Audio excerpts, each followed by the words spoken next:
Magandang umaga sa iyo, Pilipinas. Good morning, everybody. Magandang umaga sa inyo, Pilipinas. Ako ay may bagong death threat at sabi magpapadala daw ika siya ng hitman at binigay na daw ika ang aking address. So ako ay waiting na lang kung kailan man nila papupuntahin dito yung sinasabing hitman na yan, at ang tawag ay tirador daw ika. Pero marami ako nyo nung bata ako. Iba't iba pa ng kulay.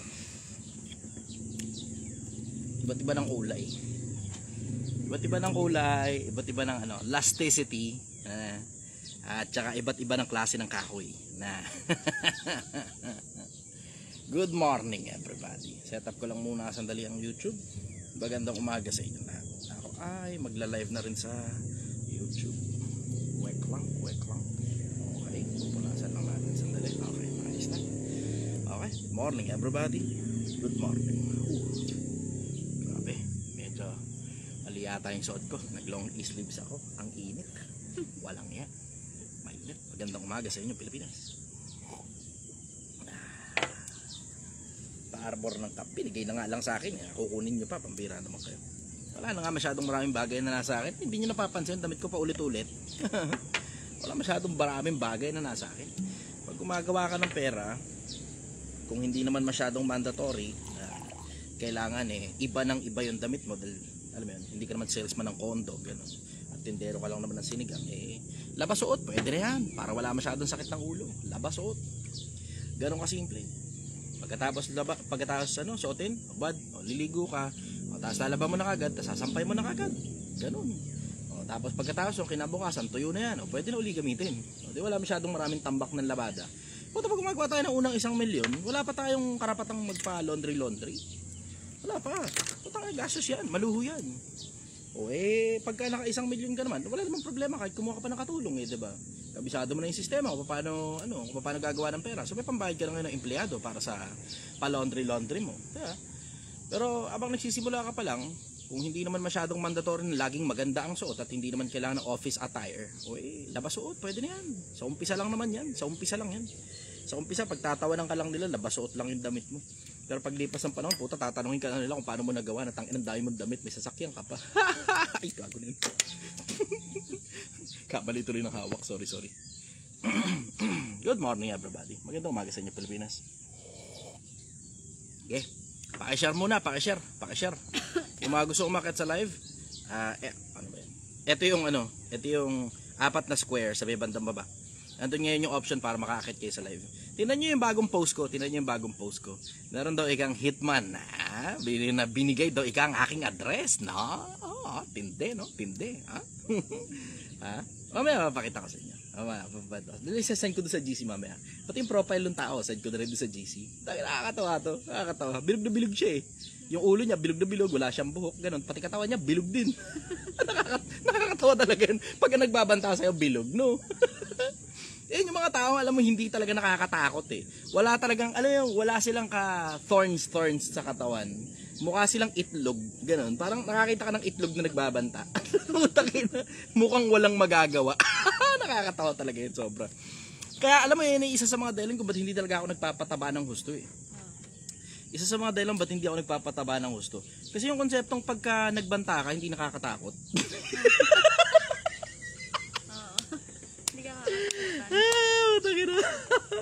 Pag mataba ka, hindi nakakatakot . Kamukha mo si si Kung Fu Panda.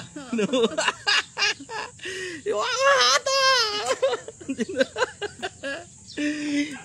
Nakakatawa talaga yun. Yung alam mo yung abroad ka na.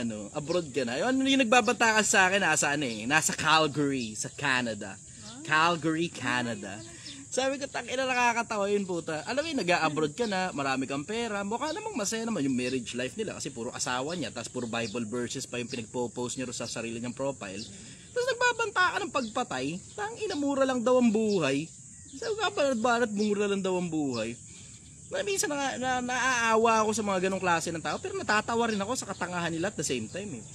Yung puta, ang sarap na ng buhay mo. Technically, kiniingitan ka na nga ng sobrang daming tao sa buhay na meron ka . Tapos insecure ka pa rin. Babanta ka pa ng pagpatay. Ganun kasimple sa'yo dahil lang nakaalitan mo sa social media. nakakatawa doon, puta, yung nagbabanta sa akin, bilog na bilog siya, oh. Bilog na bilog, puta, ginagin. Alam mo yung walang ano yan eh, humpy-dumpy, sabi nga ni Nona, oh. Humpy-dumpy. Walang kaano-ano, alam mo yung walang, yung itsura niya mukhang walang ka-threat sa kanya. Hindi talaga, sobra. Hindi talaga, natatawa ako sa mga ganong klase ng tao.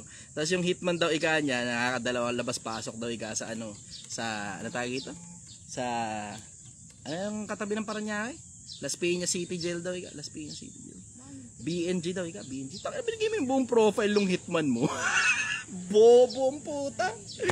Nakakatawa doon mo. Eggnog. Sabi nga ni Bajogs. Eggnog. Yung tag-ina nakakatawa yun sobra.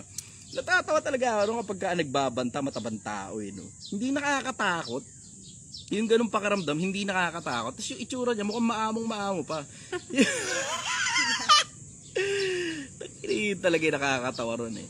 Tingnan nyo yung bagong post ko, latest post ko yan. Tingnan nyo yung latest post ko. Tapos share nyo na rin. Kasi andun yung address nung kung saan andun yung sinigangan. Puta, babantaan mo rin. Oh, babantaan mo na rin lang naman ako. Diba? Gagamitin na kita for marketing. Diba? Ano, ikaw lang pwede makinabang. Diba? Barney. Sabi ni sino ba dapat?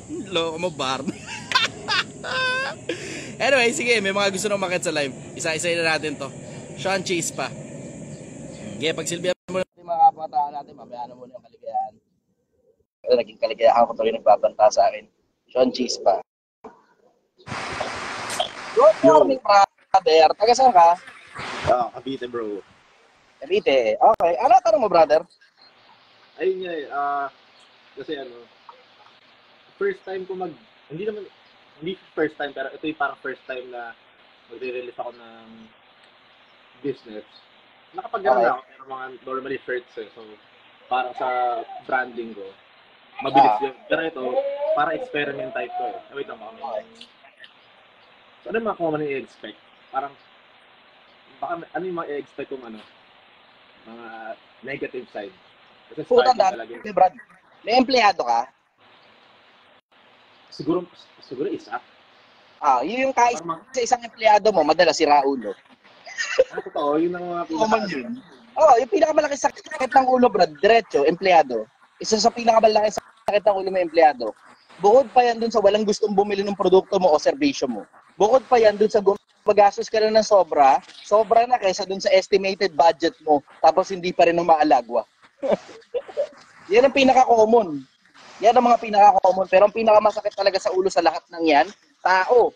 Kasi ang marketing, pag may sapat ka na pondo, kaya magpaputok ng marketing, influencer lang babayad ka eh. Halagang 10,000, halagang 20,000, meron ka ng maganda-gandang influencer na taga dyan din sa lugar ninyo. So hindi ka masyadong mahihirapan pagdating sa marketing. Uso na ngayon ng influencer, basta may budget ka. Yun, basta may budget ka.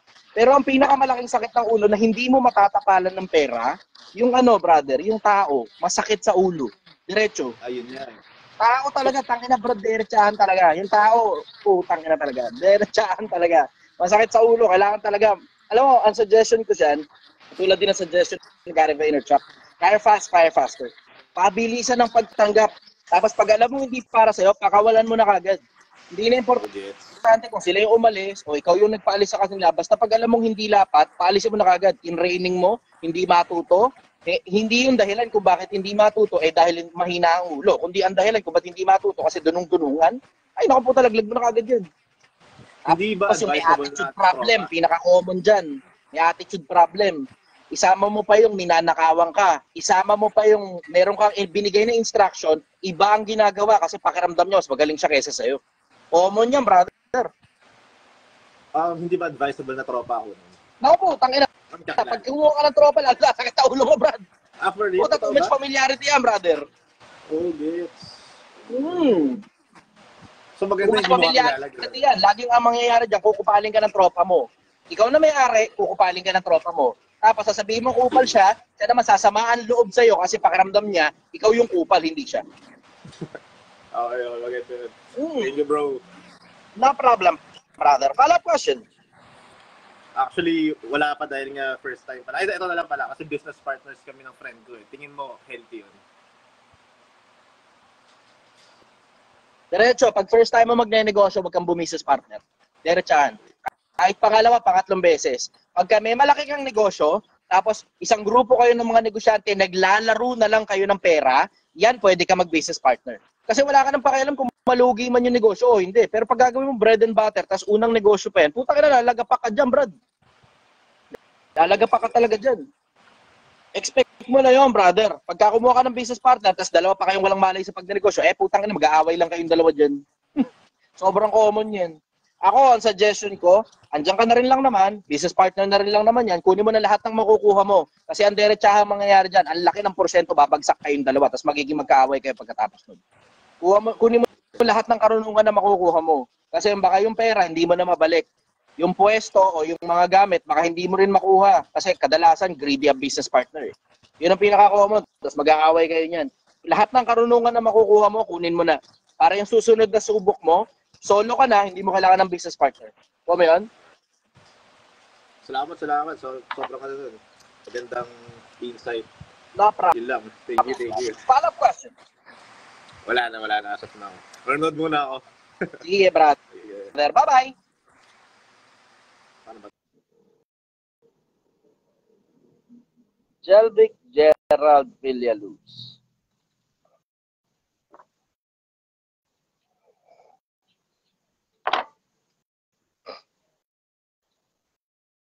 Shoutout daw, Butuan City, ang lugar na maraming tao. Maraming tao sa Butuan eh. Nasa isip niyo. Okay. Decline. Sayang. Okay, decline nung isa. Von Russell. Let's go, Von Russell. Magandang umaga sa inyo, Pilipinas. Check nyo yung bagong video ko. May bagong death threat na naman ako. Takira, papadala daw hitman, papadala daw tirador. BNG daw, 2 beses na labas-pasok ng Las Piñas City Jail. Brother, good morning. Taga saan ka? Sa ano, siya, kuya na lang. Para komportable ako. Okay.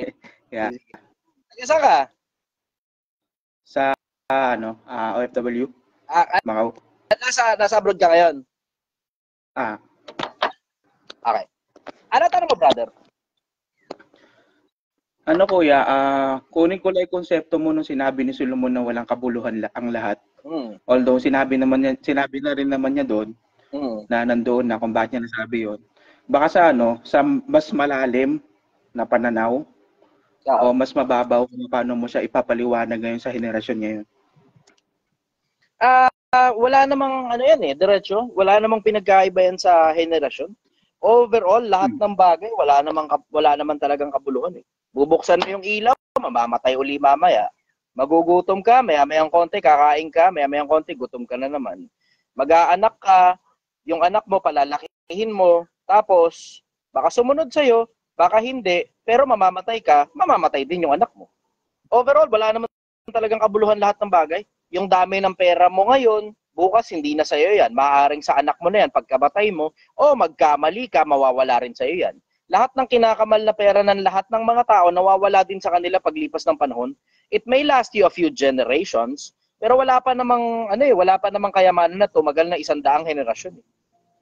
Ang pinaka-common, ang nangyayari, sabi nga ng statisticians, 80% ng lahat ng mga milyonaryo, first generation. Ibig sabihin, ikaw galing ka sa hirap, yumaman ka, naging milyonaryo ka. Kadalasan, 80% niyan galing sa hirap. First generation. Tapos sabi rin ng mga statisticians, nauubos yan after third generation. 80% din halos ang statistics nun eh. So, ibig sabihin, ikaw na yumaman, pagdating sa apo mo, mahirap na uli. So, walang bago. Wala namang bago. Dati pa rin yan, mga lumang bagay. So, yun, generally, yun yung nilalaman ng walang kabuluhan. Ang pinaka-ultimate, ang sabi doon sa pinakadulo, pag chinek mo yung pinakadulo. Pero ako, suggestion ko, basahin nyo muna. Huwag nyo skip. Huwag nyo skip to the good part. Kasi plot twist yung dulo na yun eh. Sobrang plot twist ng dulo na yun eh. Yung lahat ng bagay, walang kabuluhan. Puta, 12 brother. 12 kapitulo na halos walang kabuluhan lahat ng bagay. 12 kapitulo na napakarami mong matututunan doon na mga makabuluhan habang buhay ka pa. Pero pagka matay mo, halos lahat yun, wala na rin kabuluhan eh. Tapos pagdating sa pinakadulo, sa may bandang 13, 14, 12, 13, 14, ito ang wakas ng bagay. Ang lahat ay narinig. Ikaw ay matakot sa Diyos at sundin mo ang kanyang mga utos sapagkat ito ang buong katungkulan ng tao. Sapagkat dadali ng Panginoon ang mga lihim na gawa sa kahatulan, maging ito'y mabuti o maging ito'y masama. Overall, halos lahat ng bagay walang kwenta. Ang may kwenta lang, yung pag-alaala mo sa Diyos at kung tatanggapin ka ba niya pagdating sa dulo, pagdating sa panahon ng paghatol. Kasi nakikita mo naman kitang-kita mo sa paligid, ang daming injustices na nangyayari, di ba? Kailangan malapatan ng hustisya yan. Kung walang Diyos, walang maglalapat ng hustisya dyan.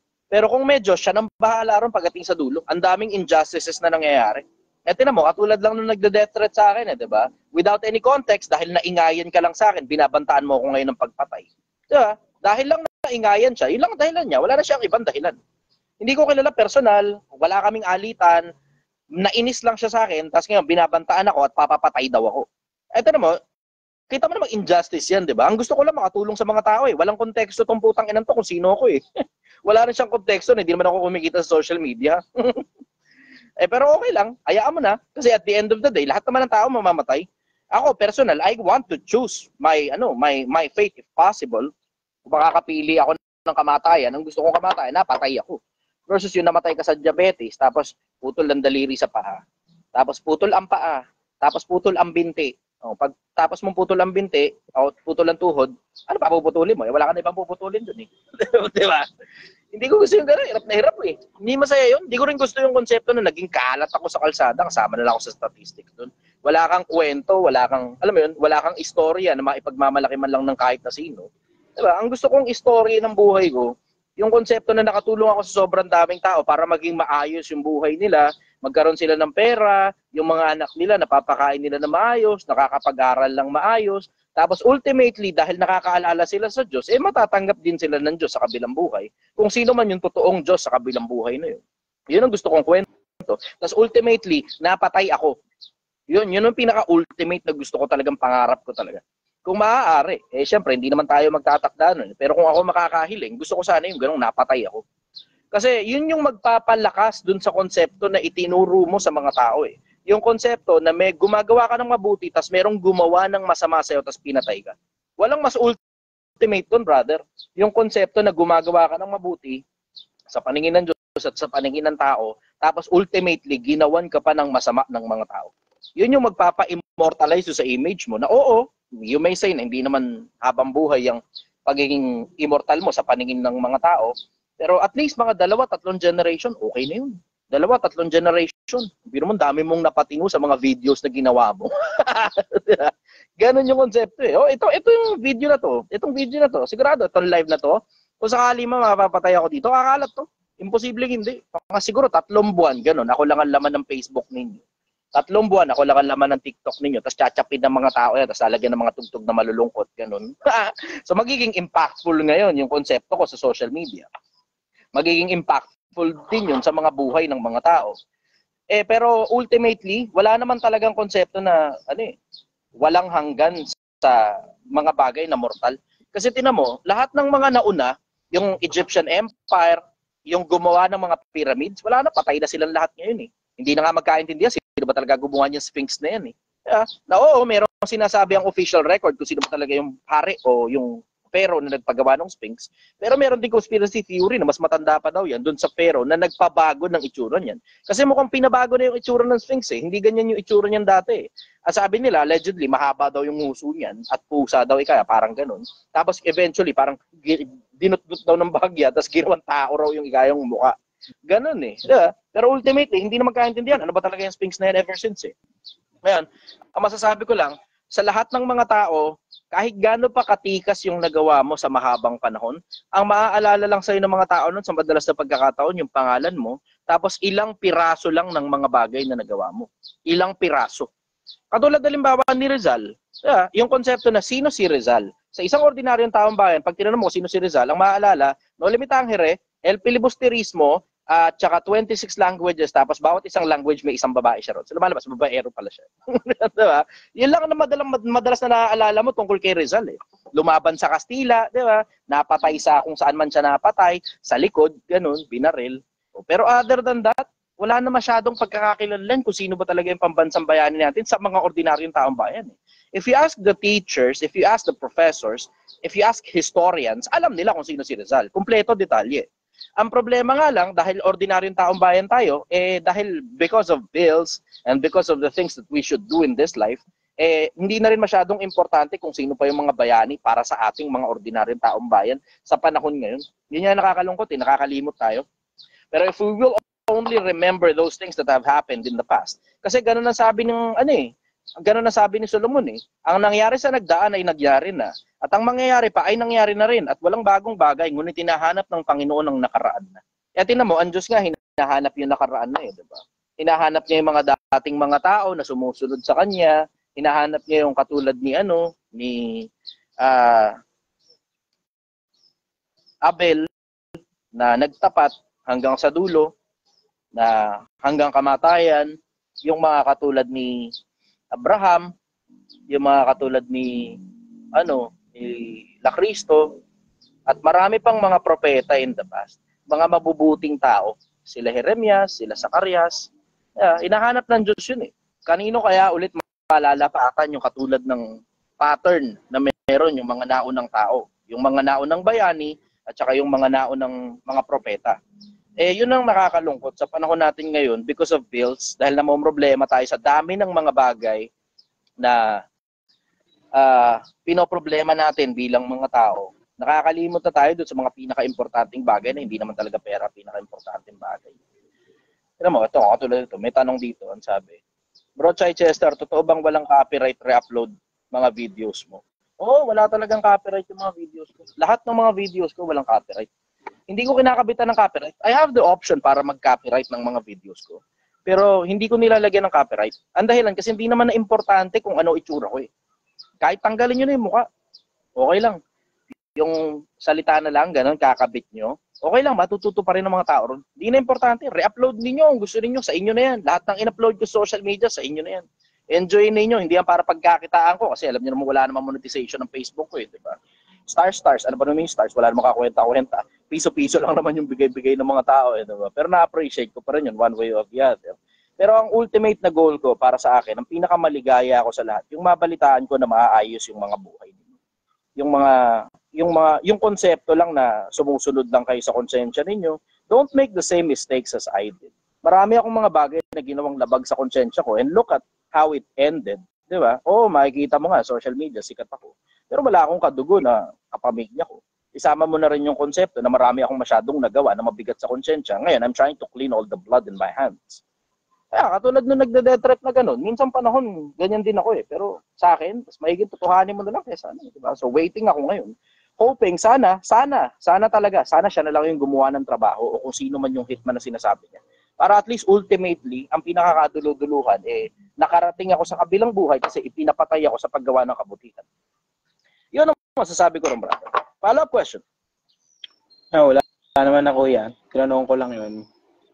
Yun, naguguluhan ako doon Medyo may, curious lang kung bakit niya nasabi yun. Alin palagay mo medyo nalilito ka o naguguluhan? Baka sakaling makatulong ako. Hindi, parang nakikita ko lang naman kasi parang curious lang ako na kasi sinabi naman din doon yung konsepto rin ng pag-iimpok So para sa akin, na-curious lang ako sa pag-time na kung walang kabuluhan ng lahat, bakit nag-iimpok ang tao? Kasi pakikinabangan mo yan habang buhay ka pa. Yun Pakikinabangan mo yan habang buhay ka pa. Tapos pakikinabangan din ng anak mo yan habang buhay ka pa at kapag namatay ka na ipapasa mo na sa anak mo yan. Yun ang dahilan kung bakit nag-iimpok ang mga tao At tingnan mo, sa pag-iimpok nga ng ibang mga tao, sobrang greedy na katulad ng mga politiko. Yung ibang mga politiko, sobrang greedy na So, sobrang greedy nga nila sa pag-iimpok para sa mga anak nila, para maipaghanda nila ng political career at financial stability, yung mga anak nila, nagnanakaw na sila sa taong bayan hanggang dumating na sa puntong niloloko na nila mga tao. Di ba? Ultimately, ang dahilan kung bakit talaga nag-iimpok, para sa sarili mo habang buhay ka pa at saka para sa anak mo na pakikinabangan niya yan kapag kapatay ka na. Yan yun. Napapakinabangan naman talaga habang buhay ka pa. Sa akin, ultimately, mas maganda nga yung konsepto na may pera ka Bahala ka na kung gusto mong tawaging mayaman o kung paano man ang tawag mo dyan. Ang tawag nila nakakaraos-raos, ang tawag nila may pera, ang tawag nila mayaman. Bahala ka na kung paano mo tatawagin yan. Pero mas maganda yung konsepto na meron kang ilalabas kung sakali mang kailanganin mo. Isama mo na rin yung konsepto na kapag hindi ka na kasi hirap pagdating sa pera, malawak na isip mo tungkol sa maraming bagay ng buhay. Nagkakaroon ka na ng ibang ideas at nagkakaroon ka na ng mga masasarap na kwentuhan, kausap yung mga tao na kaparehas mo rin na hindi na problemado sa pera.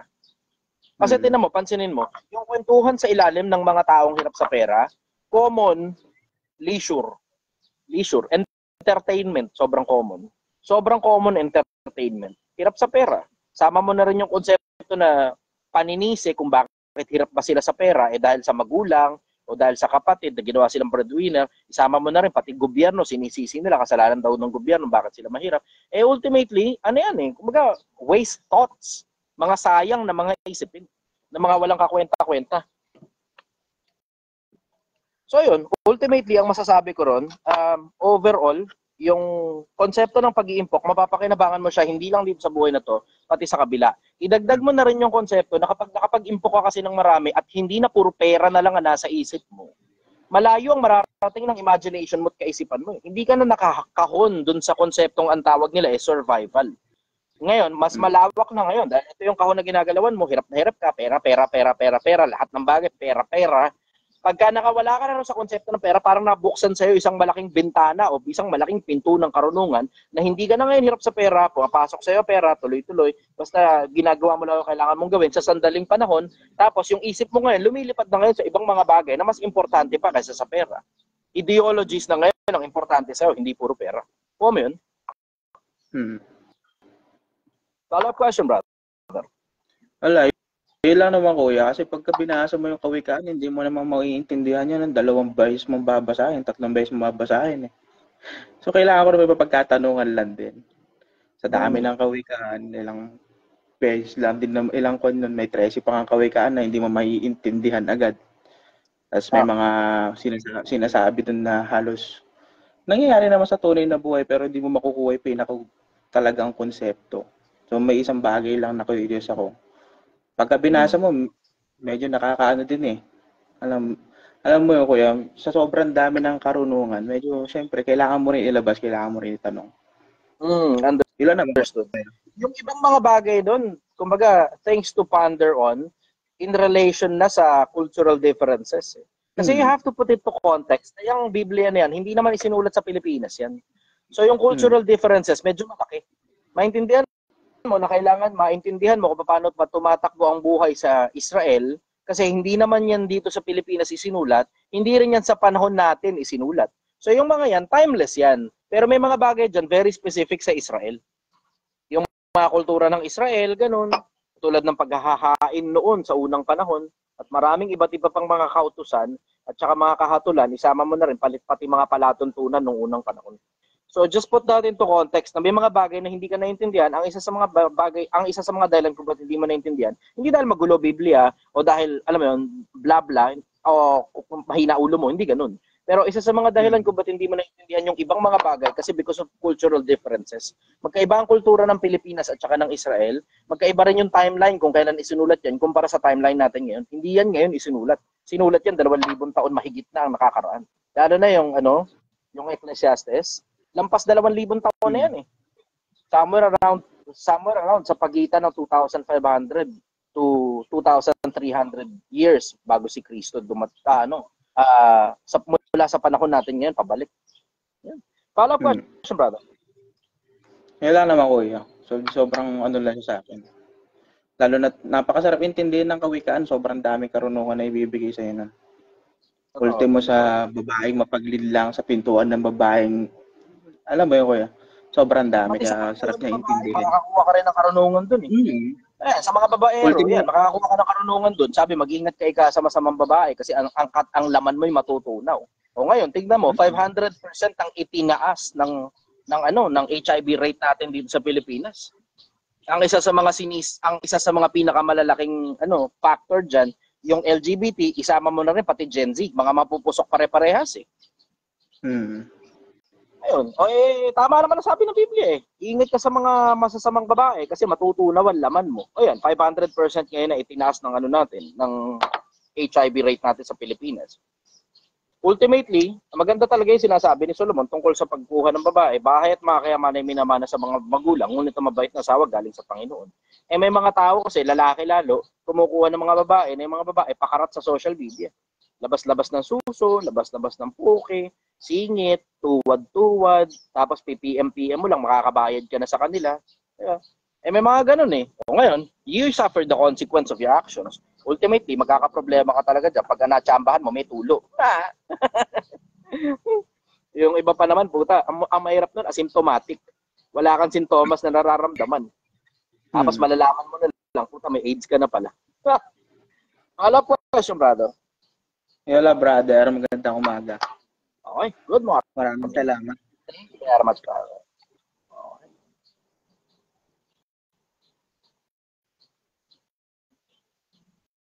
Sayang. Si May. Nawala ka, May. Sayang. Lenolio. Ito yung 4 na square dito sa may bandang baba. Yun yung option para makapag-request kayo na umakyat sa live. Sige. We still have 25 minutes more. 25 minutes. Makakuha pa tayo ng mga 4 na tanong dito. 4 o 5 request para makaakyat sa live. Sige. Ito yung 4 na square. Yun yung option para makapag-request kayo na umakyat sa live.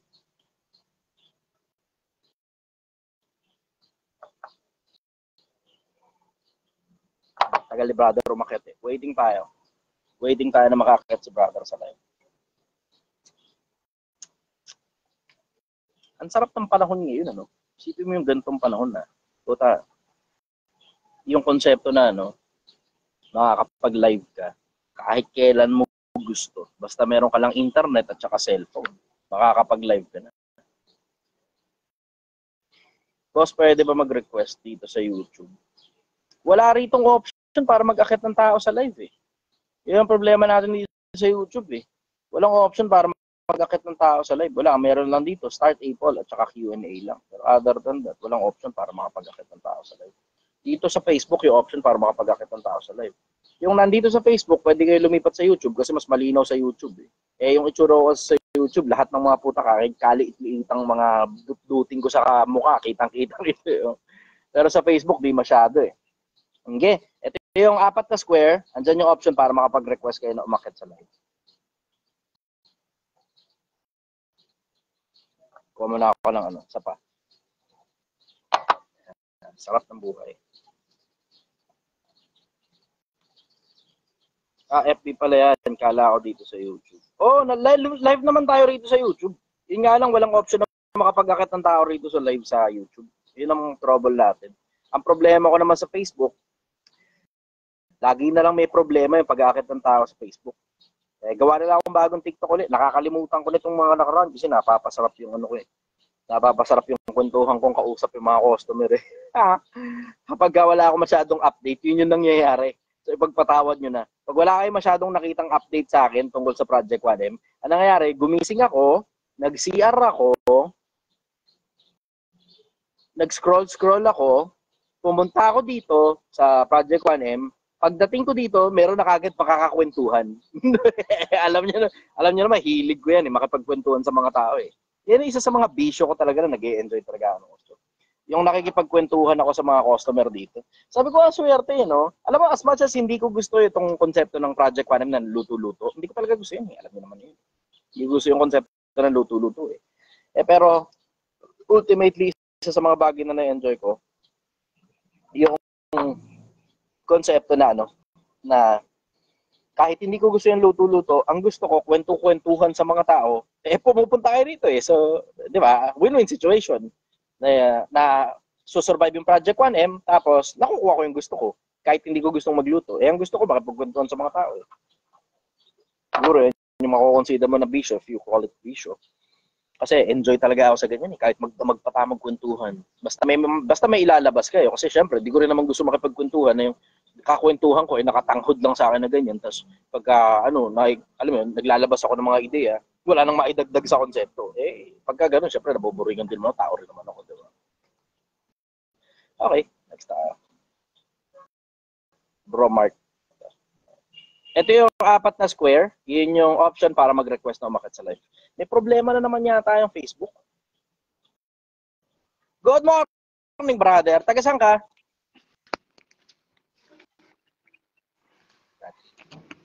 Morning, Hello. brother. Taga saan ka? Hello. Taga Nueva Ecija po. Pero OFW. Okay, ano tanong mo, brother?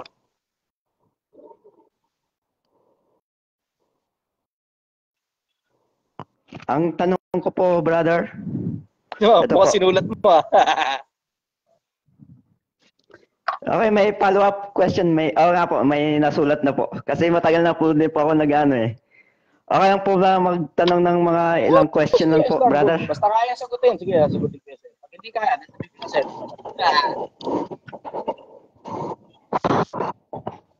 Sige po, okay. Anong ang alam mo natin tungkol sa kabilang buhay? Ano ang alam natin tungkol sa kabilang buhay po? Merong maraming iba't ibang konsepto tungkol sa kabilang buhay.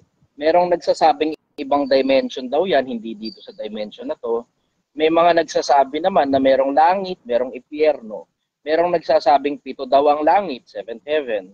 May mga nagsasabi naman na 3 lang ang langit, katulad sa Biblia, 3 langit ang sabi. Wala naman sinabing 3 lang, pero ang sabi 3 langit. Merong parang magandang lugar daw yun, allegedly, magandang lugar daw yun.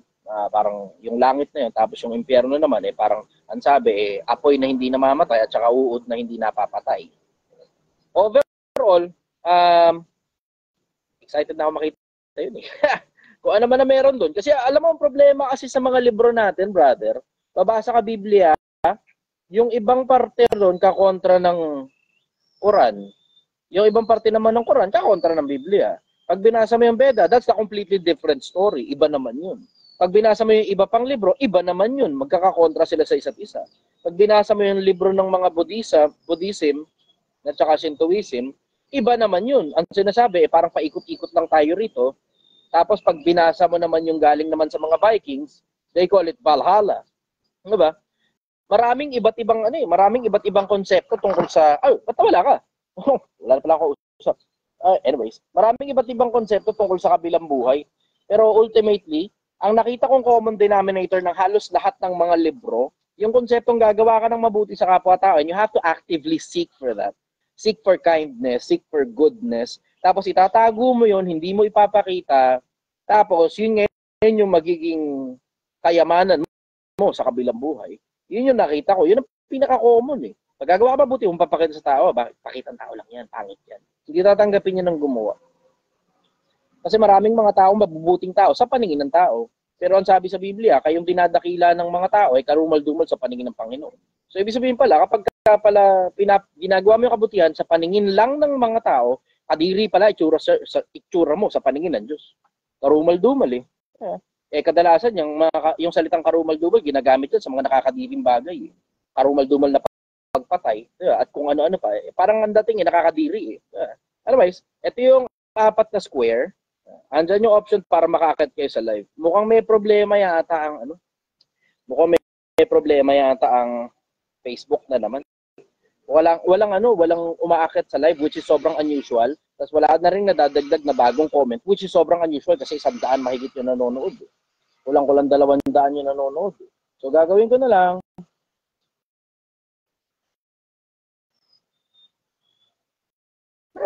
Gagawin.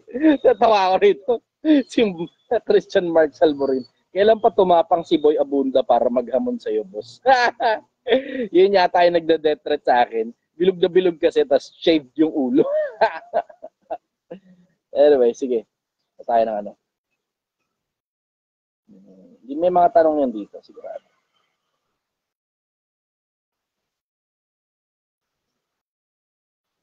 Mag-aakit na lang ako ng kahit na sino kasi wala eh.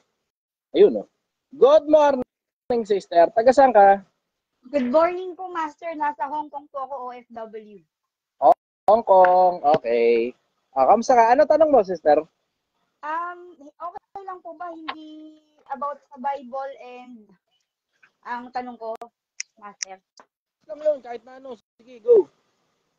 So, ano po, matagal na po ako dito sa Hong Kong, 10 years na po, nag-decide na po akong umuwi sa Pilipinas, no? Kasama po kayo sa mga nag-influence sa akin na umuwi na at mag-start ng sarili ko negosyo. Just for, information.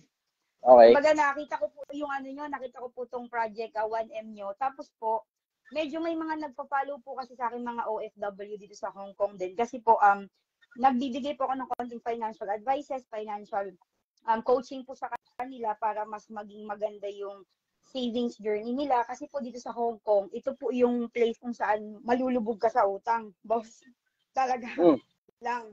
Utang talaga Sarap dito. ng buhay dyan eh. Mga Balita ko, pati lalaki, binibili dyan eh. Correct, sir. Sabi ko, lipat niya ako ng Hong Kong, nasa maling bansa yata ako. Ang kulit, no? Sa Hong Kong, binabayaran yung mga lalaki dahil lang lalaki siya. Para sa date, gano'n. Siyempre, may halong kantutan yung iba, pero generally, para i-date. Ang kulit, eh, no? Yan. So, sa isang lalaki dito, sir, 1,000 yung babae, gano'n, sa isang lalaki. Ang option. Sarap, no? Ang lapit ng ratio dyan, no? Opo. Talagang napakaliit ng lalaki dito, puro babae mostly. So tapos yung yung pinakatanong ko, sir, nung nakita ko tong Project M mo, sir, gumawa ako ng post na gusto kong mag-start ng bigasan. Ngayon po, meron na akong lupa, meron na akong bodega. Ang wala po ako, yung pambili ng bigas. So ngayon po, nung nakita ko tong Project 1M mo, nag-post po ako na I'm looking for 1 million pesos to start my bigasan. So sir, maraming nagbigay na OFW na instead daw sa savings na lang nila i-risk nila sa akin para inegosyo, sir. So ngayon nandun yung responsibility na ibalik sa kanila yung money nila with a profit for 1 year. Okay. Ngayon sir, inaral ko talaga yung mga, hindi naman lahat pero nag-aaral talaga ako deeply. Na-launch ko na yung business ko nung May 30. Maganda naman yung takbo for the first month. Ngayon, sir, ang ultimate question ko is that paano ko mabibigyan ng ease feeling yung mga nag-invest sa akin that I will do my best and I will definitely try everything na sa tingin kong magbo-boost nung negosyo namin. Ganun kasi nabanggit mo kanina, if I'm going to start a business, wag ako makipag-partners, 'di ba, sir? Sa una mong sinabi. Pero na-start ko na kasi to and my intention is to help my co-OFW na yung savings nila is mas mabilis na lumaki. Kasi they can't do the business on their own. So since I know my potentials and I know my talent, so parang nag-apply ako to manage their own money, sir. Trouble. Kasi isa sa mga pinakamalalaking problema mo dyan, maganda intention mo. Pero wag mo kakalimutan, nakadepende yan sa merkado. Kahit gaano kaganda intention mo, kahit banal na tao ka pa, pag hindi sumang-ayon sa iyong merkado, madudurog ka pa rin dyan, tapos ikaw pa rin nahabulin ng mga tao. Ngayon, ang tinatanong mo sa akin kung paano sila mabibigyan ng kapayapaan ng isip, madaling magbigay ng kapayapaan ng isip. Nagkakaproblema lang kung kaya mong panindigan yung binigay mo ng kapayapaan ng isip pagdating sa finances na. Yun ang masasabi ko ron ultimately. Kasi, delikado kasi talaga yung posisyon na kahawak ka ng pera ng ibang tao. Kasi yan ang, diretso, yan ang madalas na nangyayari pagdating sa mundo ng pagnenegosyo. Magpapa-invest, tapos maganda intention, tapos hindi sumang-ayon ang merkado, tapos ultimately, yan nangyayari, bumabagsak ang negosyo. Ayan, kaka-post ko lang kanina, yung tungkol kay i-share ko yung post ng Life Over Whiskey, na napakabihira ako mag-share ng post. Pero si Sir Francis Kong, kasi yung nag-post nun ngayon, yung konsepto na ni Idol, kapag sa mundo kasi ng pagnenegosyo, walang sigurado dyan Walang 100% na sigurado ka talaga Walang ganun Oo, with all the bragadosyo, with all the confidence that you have, at the end of the day, you are at the mercy of the market. Merkado magsasabi kung papatok ba yan o hindi. Ayan, ang bottom line nun, ang sabi ni Sir Francis Kong, pagka daw nalulugi siya sa negosyo, meron siyang option na takbuhan na lang yung mga investor niya, pero ultimately, ang ginagawa niya, binabayaran niya pa rin. Bakit? Kasi walang tatalo sa credibility. At hindi niya sinisira ang credibility niya para lang sa pera. Yun ang masasabi ko sa iyo. Ayun, ultimately, ang mangyayari dyan, kung sakali man, worst case scenario, ang pinakamasarap na ang pinakamasarap na pangako maririnig ng mga tao na yan, nakadepende lang sa'yo kung kaya mong panindigan, babayaran mo yung pera kung sakali mang malugi. Yun ang trouble nun. Yun lang Yun yung ang piece of mind na pwede ko ibigay. Nagkakatalo na nga lang kung kaya mong panindigan yun o hindi. Ako sa akin, wag kang mangako ng bagay na hindi mo kayang panindigan. Dapat merong shared risk yan at dapat naintindihan nila yung konsepto ng shared risk na kung sakali man na malugi, lahat tayo tatanggapin natin, lalamunin natin pare-parehas yung lugi kasama ako. Kung pumapayag sila sa ganun, di good. Kung hindi sila pumapayag sa ganun, alam mo na, ngangat-ngating ka ng mga tao, ngunguyain ka ng mga tao na yan pag nagkataon. Alam mo na. So it's your name on the line. Hindi ka pwedeng bumagsak. Ang problema dyan, nakadepende ka. You are at the mercy of the market. Nakadepende ka sa merkado kung papatok ba yan o hindi. Pag hindi pumatok, gumawa ka na ngayon ng plano kung paano mo babayaran ngayon yung mga investor mo. Ngayon pa lang. I see, sir. Opo. So, ang parang ginawa ko po kasing safety net ko, sir, yung property mismo saka yung bodega. Kumbaga, sir, yung investment na tinarget ko is lower lang nung halaga ng lupa ko saka yung bodega ko so that if ever man hindi talaga mag-succeed yung negosyo, tulad ng sinabi mo, sir, may backup plan na, okay, ibebenta ko na lang, sir, yung property and the bodega para maibalik yung money nila. Just for the sake of maprotektahan ko din yung credibility ko like what you said, sir. Talagang inano ko sir, no, yung value na gusto ko sana maibigay sa kanila is yun nga, sir, ma-manage yung money nila in a way na hindi nila kaya. Like that. Maganda, calculated risk. Maganda yung nasa isip mo, in fairness, calculated risk. Yes, sir. Yung konsepto na kung ako sakali malugi, eto, bebenta ko to, tapos babayaran ko kayo. Maganda yung calculated risk yun. Paano usapan ninyo tungkol doon? So, sir, binigyan ko sila ng option if they want to. Tulad ng sinabi niyo, sir, yung shared risk, no? So, may mga tao na gusto nila all-in sila, malugi or hindi or kumita, dun sila. Kahit maubos yung kanilang investment. Meron naman, sir, doon sa guaranteed return po na 25% in 1 year. So, guaranteed po yun, yung ginawa ko. Kasi nag-calculate po ko, sa isang bigas kasi ang margin ko 6%. So, lahat po na ipon kong investment, binili ko po sa lahat ng bigas sa bodega. So, as of now, nahihit pa naman po namin yung weekly quota ng negosyo. Ang masasabi ko lang na isang struggle dito, sir, kasi OFW ako, pinasimulan ko na yung pag mga permits and all, tapos nagka-soft opening na kami. So maganda, sir, because of the yung Facebook ads, sa mga natutunan ko, sir, nakita ko yung merkado kung paano sila mag-response. They're all in Facebook, they're all in social media. So dahil nag-aral ako tungkol sa ads, sa Facebook ads, madali kong nakukuha yung mga clients ko in our area because of that knowledge na na-acquire ko dito sa Hong Kong. Kasi nag-study talaga ako dito, sir, no? Kahit OFW lang ako, I tried to study online. Kahit high school lang tayo, we tried. And then, I come upon your post and your page or your profile sa Facebook. And doon po ako nagkaroon ng idea, why not? I think I have the talent to manage this amount. Doon po ako nag-launch ng 1 million investment na binigyan po ako ng positive, comeback po ng mga friends ko to join in my venture. Yung 1 million mo, ano yun? 1 million per head o total na yun ng ilang mga tao? Total po, sir. May nag-invest ng 1,000, 2,000, 5,000. So, yun lang po yung amount na kaya nilang i-invest. And naipon ko po yung 1 million pesos in 2 weeks time.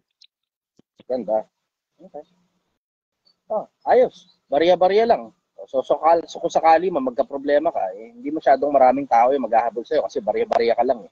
Maganda. Yes, sir. Sabi ko din, sir, yung i-invest nyo lang, yung willing kayong mawala. Sabi ko, sir. Parang, ganun, sir. Like what you always say, di ba? Pag nag-invest ka, think about it's done. Parang ganun. Talino mo rin. Pero sa'yo, talino mo rin. Marami akong nakuha, sir, sa mga short videos mo na talagang nakaka-boost ng motivation as an OFW. Kaya sabi ko, I think it's time for me to go back home. 10 years is already enough na binigay ko sa Hong Kong. And gusto ko nang magtrabaho para sa sarili kong growth. And I can also give value sa mga maiiwan ko ditong mga friends by managing their money very, ang tawag po dito, na may integrity at loyal po sa kanila. Yun po, sir. Ganda. Magaling. Okay. Ayos, tuloy mo lang. Pagka nagkaka-problema, message mo lang ako. Wala namang bayad-bayad eh. Thank you, sir. Yun nga lang, medyo matatagal nga lang bago ako makapag-review. Kasi ang dami nyo eh. Gusto ko kayong mabisita dyan one time, sir, pag uwi ko ng July, August. Hopefully, sir. Andito lang Thank you siguro, so much. And continue doing what you're doing, sir, kasi kami dito sa mga OFW, isa kami sa mga nagpa-follow sa talaga. Sa mga direct comments mo, sa mga direct words mo, message mo sa lahat sa Pilipinas, na kailangan talaga silang magising. Magising talaga, boss. Ganda. Meron akong GC ng mga OFW. If it interests you, pwede ka mag-PM sa akin. Message mo na lang ako. Thank you, sir. Kukunin ko po yan. PM po kita. Okay, sige. Salamat po, yun lang. Thank you po. Thank you so much. Okay. 43 minutes. Ayan, puta. Okay, ayos. Biglang dumami ngayon yung, hindi. Wala pa rin, ganun pa rin. May problema talaga Facebook. Trouble ko talaga sa Facebook.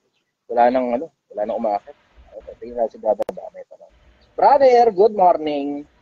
Magandang umaga dyan sa atin sa Pinas, brother.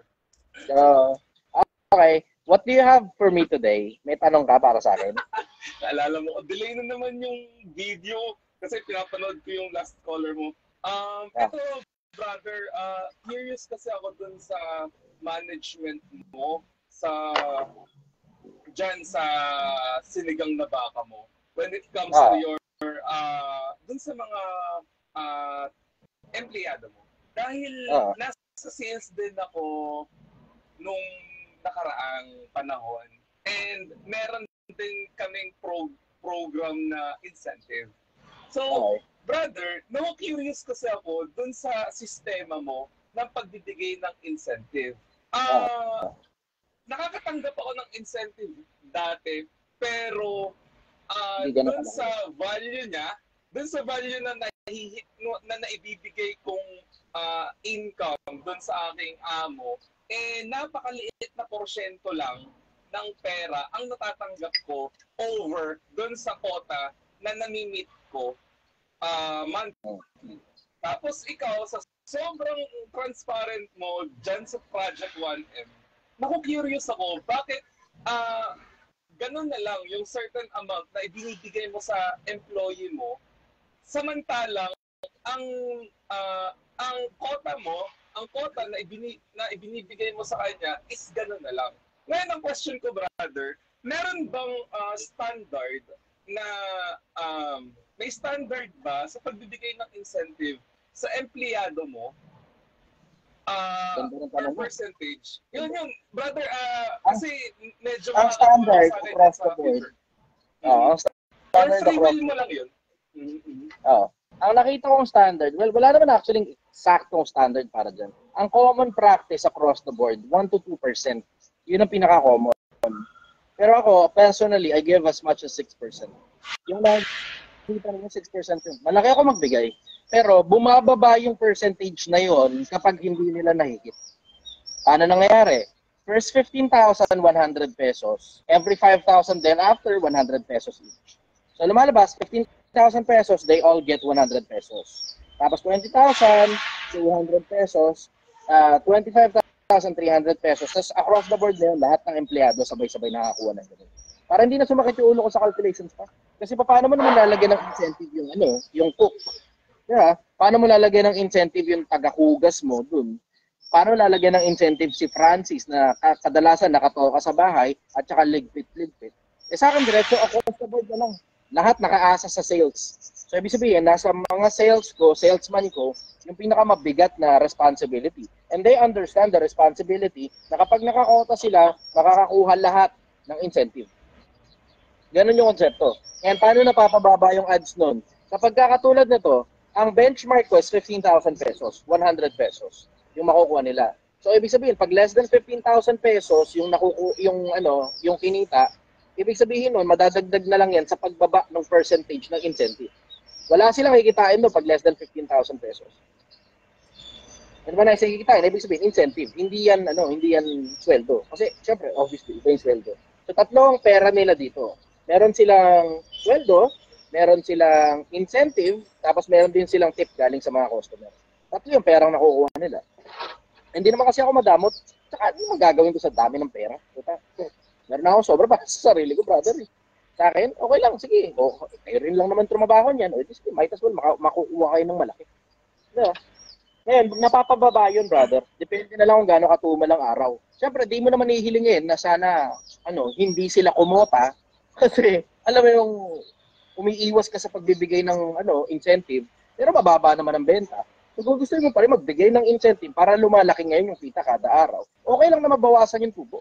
Basta at the end of the day, nababayaran lahat ng expenses, nababayaran lahat ng bills. Ngayon, merong target na tina-target, di ba? At delayed na ako sa target, pero okay lang. Kasi at the end of the day, itong ginagawa ko naman, lang to eh. Kumbaga parang, tinuturo ko lang sa mga tao paano gumawa ng unang 1 milyon. Ang target nito, ang goal talaga nito, makasabay maraming tao. Hindi ang goal nito ako makagawa ng 1 milyon. Kung goal ko lang makagawa ng 1 milyon, puta, deliver lang. Sa dami ng nag-PPM sa akin, nagpapadeliver ba kayo? Putang ina, baka ang bilis na to, maniwala ka sa akin. Kumuha lang ako ng 3 o 5 motor na bulok. Diba? Kinash ko lang yun, tagli 5,000 o 10,000. May papel na yun, bulok na klase lang ng motor. Deliver lang yun, tapos top box lang. Puta, kumuha lang ako ng 5 gano'n. Tingnan mo, kalawat ka ng deliver niya sa mga bahay ng mga taga rito. Ang dami nag-PPM sa akin kung tumatanggap ba ang deliver. Sagot ko lagi, hindi. Kasi hindi naman kasi ang purpose nito, kumita. Ang purpose nito, maraming tao makasabay. Kung pabilisan lang ng paggawa ng pera, mabilis naman ako gumawa ng pera eh. Pero, alam mo yun, nakuha ko naman yung hinahabol ko sa buhay. Wala na ako ibang hinahabol. So, ginagawa ko, pinapakita ko lang sa mga tao. Ang target nito, supposed to be, dapat, 6 to 7 months, 6 to 8 months, tapos na. Yun ang nasa isip kong projection ko noon. And then eventually, paglipas na ilang panahon, parang nag-enjoy na rin ako sa ganito eh. Parang hindi ko na hinahabol yung 6 to 8 months na yun. Ngayon, nasa pang 8 months na yata kami. Kalahati pa lang ng 1 milyon.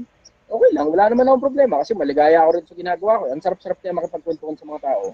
O pagkatapos ng project ko, punta naman ako ng Mindanao, di naman ako makikipagkwentuhan sa mga tao. Sandali naman, 1 buwan lang siguro. Ganun. Bibili itong bulok na motor, ganun. Tapos, tao dyan. Tapos, balik din sa Metro Manila, paglipas ng siguro, 1 buwan may hindi pa ako mamamatay sa Mindanao.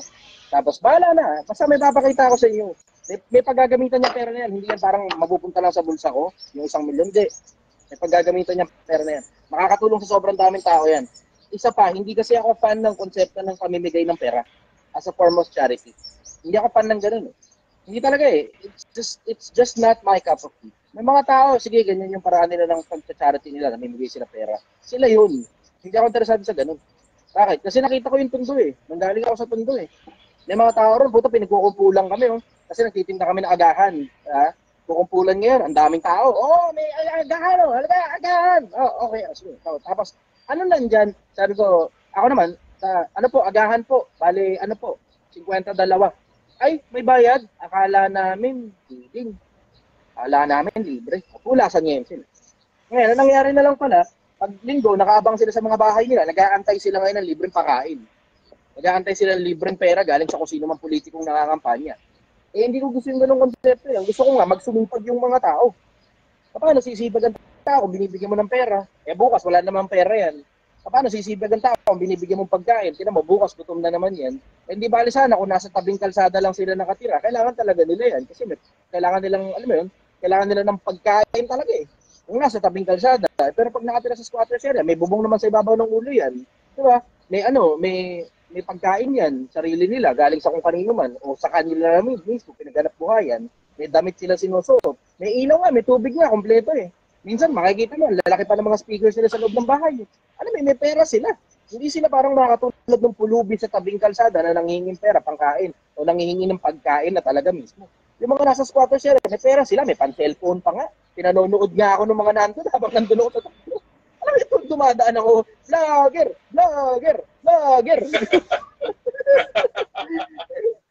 Hindi talaga ako fan ng konsepto ng pamimigay ng pera. Nakakasira yan sa mindset ng tao.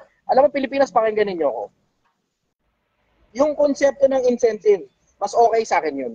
Yung nagtrabaho ka, madadagdagan ang pera mo bukod sa sweldo mo kasi maganda ang resulta mo. Gusto ko yung ganong konsepto. Hindi ko gusto yung konsepto na hindi ka nagtatrabaho, bibigyan ka ng pera, wala lang. Para ang tawag, makatulong. Hindi ko gusto yung ganong konsepto. Nakakatamad yan eh. Nakakasira ng mindset pag tumatanggap ka ng libreng pera. So ako, Pilipinas, kung may kapasidad ka na magtrabaho, huwag kang tatanggap ng libreng pera, masisira ka. Tatamad ka. pag tumatanggap ka ng libreng pera, huwag kang tanggap ng kahit na anong bagay na libre. Pagtrabahuhan mo, paghanap buhayan mo, una, hindi ka masisira. Pangalawa, hindi ka tatamad. Pangatlo, matututo ka ng konsepto kung paano gumawa ng pera, tapos paulit-ulit mo kayang gawin yun hanggang mamatay ka, magiging mananatili kang mayaman, mananatili kang mapera. Ganun yung konsepto. So, huwag kayong tatanggap ng libreng perang pinamimigay. Huwag kayong tatanggap na dapat nga maging sampal sa mukha nyo pag pinapakain kayo ng libre kapag ka, alam mo yun, hindi ka PWD, hindi ka, alam mo yun, hindi ka senior citizen, hindi ka minor de edad, walang diferensya katawan mo, capable kang magtrabaho, hindi ka nag-aaral, dapat nagtatrabaho ka. Tapos dapat yung kinakain mo galing sa pinaghanap buhayan mo. Yun. Tungkol sa incentive, brother. Malaki lang talaga ako magbigay ng incentive kasi hindi ko naman kailangan tong perang nandito sa Project One. Mabagal to masyado. Itong pera dito sa Project One, masyado mabagal to. Hindi ganito kabagal yung paggawa ko personal ng pera. Ang dahilan kasi may personal naman akong hanap buhay. Mabagal ito. Ang dahilan kung bakit mabagal, kasi gusto kong mabagal siya. Bakit gusto kong mabagal? Kasi ang dapat matutunan ng mga tao, yung disiplina.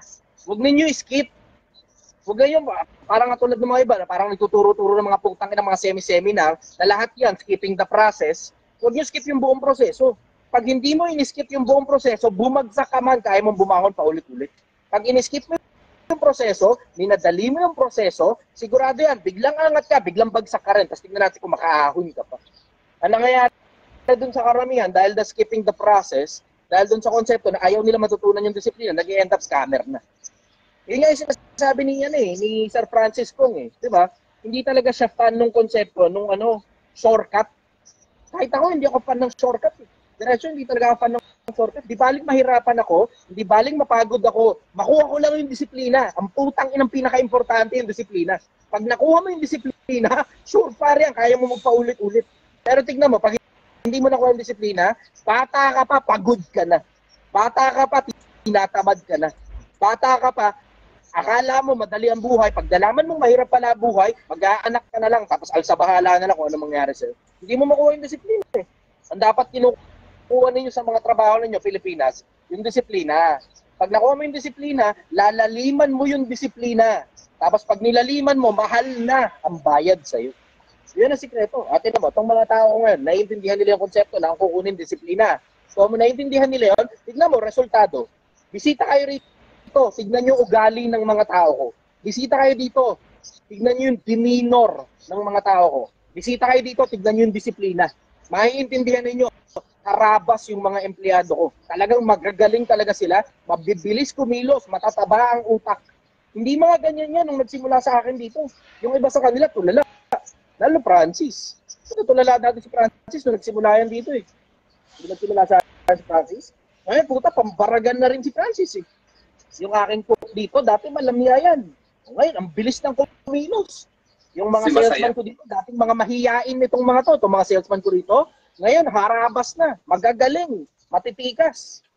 Tignan ninyo, pati yung maliit na babae, nakikita nyo yung maliit na babae rito, dati medyo mahiyain pa yan Ngayon, puta, pamparagan na Ang kapal na ng mukha, magbenta sa customer Kasi nga, disiplina pinaka-importante.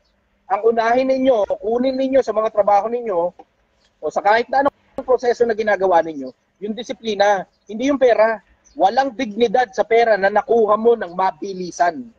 Walang dignidad sa perang nakuha mo ng mabilisan. Pero pag inuna mo ang disiplina, malayo ang mararating mo pagdating sa kaperahan.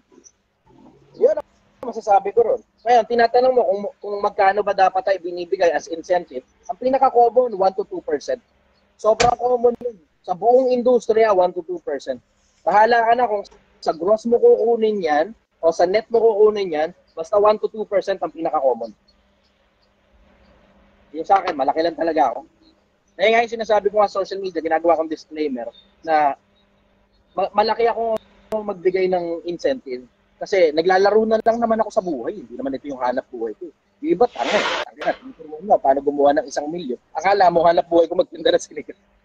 Sabi ko, mutang naman sa mga tao. Ningitian mo na lang talaga lalo na yung mga sorry yung mga fans ni Bugoy, na minsan ngingitian mo na lang talaga minsan asarap na lang din asarin Taginag yan. Ewan ko, bahala kayo sa buhay niyo. Problema nyo na yan. Follow-up question, brother. Okay. Basta malinaw sa akin siguro, brother, na na gusto ko yung konsepto ng incentive sa kung sakali magiging future kong mga partner sa trabaho para magkaroon din sila siguro ng motivation at maramdaman din nila na parte sila nung hanap buhay na gagawin ko. Siguro itama mo na lang ako doon o pumali man ako doon. Follow-up question, brother. Okay. Thank you sa partner. Tungkol naman sa religion, medyo lang sa akin, medyo hindi naman sa naguguluhan, pero nakasulat ba sa Bible kung kailan at bakit nag-end ang Old Testament? Tapos, kung nakasulat din ba sa Bible kung kailan nagsimula ang New Testament at natapos siya at bakit hindi na siya nasundan? Yun. Ganda ng tanong.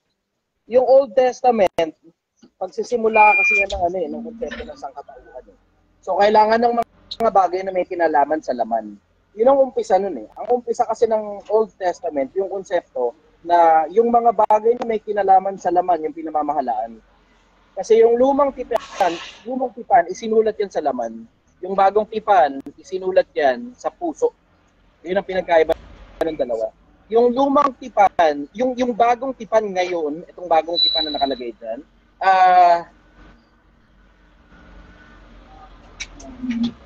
namimili ako ng nilalabas ko sa social media eh. Pero binanggit na yan kay Abraham. Na ang mga tao aaaring ganap sa pamamagitan ng pananampalataya. Binanggit na yan kay Abraham bago pa yung ang tawag lumang tipan. Yung lumang tipan, merong possibility, and I may be wrong, maring mali ako pinamahalaan ng mga anghel yan eh. Oo, galing pa rin sa Diyos, pero pinamahalaan ng mga anghel. Kasi yung 10 utos, mababasa mo sa isang talata ng Gawa, ibinigay yan ng anghel.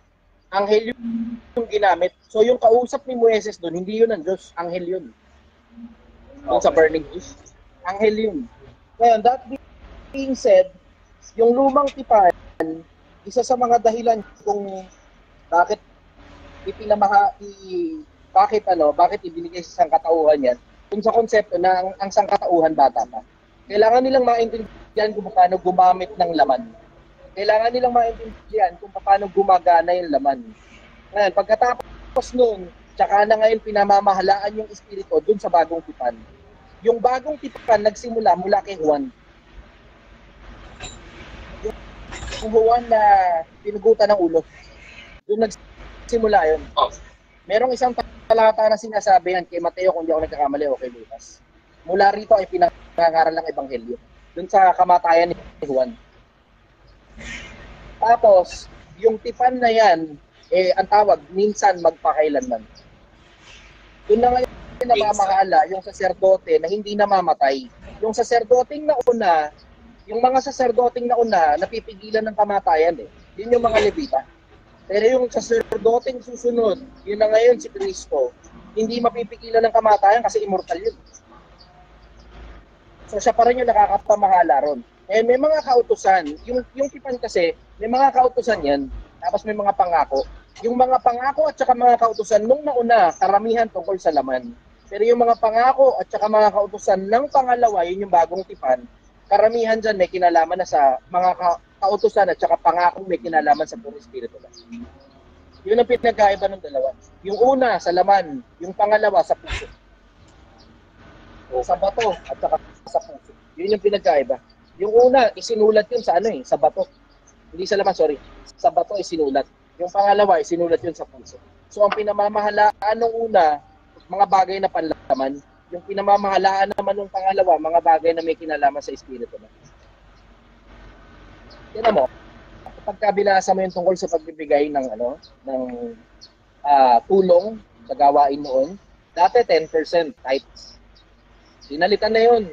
75,12 ng Ebreo, ang bago na yung nasa ikalawang Korinto 9:7. Magbigay ang bawat isa ayon sa pasya ng puso. Huwag mabigat sa loob o dahil sa pinipilit. Sapagkat iniibig ng Diyos na nagbibigay ng asya. So, dalawang set ng mga kautusan yan. Isang set na nasa lumang tipan na eksakto ang bilang. Yung pangalawa, yun na yung bagong tipan, puso mo na magpapasya. Magbigay ang bawat isa ayon sa pasya ng puso. Huwag mabigat sa loob o dahil sa pinipilit, sapagkat iniibig ng Panginoon ang nagbibigay ng masaya. Ang magdidikta na nun, puso mo, hindi na yung pastor. Nung una kasi, binibigay yung mga kautusan, eksakto. Pag hindi mo nasunod yung eksakto, yayariin ka sa kautusan. Pagka lumabag ka sa kautusan, babatuhin ka hanggang mamatay. Ganun yung konsepto eh. Kaya ultimately, yung ang tawag sa Biblia ron, lalong mabubuting pangako yung inihanda para sa bagong tipan. Kasama na rin doon, pati yung buhay na walang hanggan. Kasama na rin doon yung mga bagay na may kinalaman sa kautusan, na may kinalaman sa konsensya, na may kinalaman sa espiritu, na may kinalaman sa lahat ng bagay na halos, hindi na puro panlaban. Yun ang sagot ko rin. Follow-up question, brother. Okay. So, ibig sabihin lang, brother, kung natapos na yung New Testament, maaaring wala na tayong dapat pang matutunan tungkol sa yung learnings na dapat lang na matutunan natin sa New Testament. Parang hanggang doon na lang yung dapat natin matutunan. Tama ba ako doon? Ang pagkatuto hindi natatapos, brother. Ang pagkatuto hindi natatapos. Yung konsepto kasi na yung ebanghelyo, lahat ng mga itinuro sa ebanghelyo, kung mapapansin mo, may kinalaman sa konsensya, may kinalaman sa espiritu. Yung pag-uusap tungkol sa laman, natatapos yan eh. Pero yung mga bagay na hindi nakikita, ang sabi ni Pablo, ang mga bagay na nakikita ay may katapusan. Ngunit ang mga bagay na hindi nakikita ay walang hanggan. So tungkol sa pag-aaral, tungkol sa mga bagay na hindi nakikita, walang hanggan yan. Yan ang sagot ko ron. Medyo malinaw. Okay na ako, brother. Solved na. Thank you. Okay. Thank you very much, brother. Ako muna ay mag-end na muna ng live kasi umuulan na. Ha! Tsatsaga ako rito. Okay. Sa susunod. Bye, everybody. I love you all.